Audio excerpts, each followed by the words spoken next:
ఆవీర బ్రహ్మయ్య శిష్యులతో కలిసి దేశ సంచారం చేస్తూ నంద్యాల చేరుకొని దివ్యమైన జ్ఞాన బోధల్ని చేస్తుంటే వేలాది మంది జనులు స్వామిని దర్శించి భక్తి పరవశములోన మునుగుతుంటే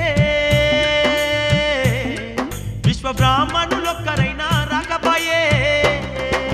రాని వాళ్ళ చెంతకు ఆ స్వామి కష్టమనుకోకుండా వెళ్ళగానే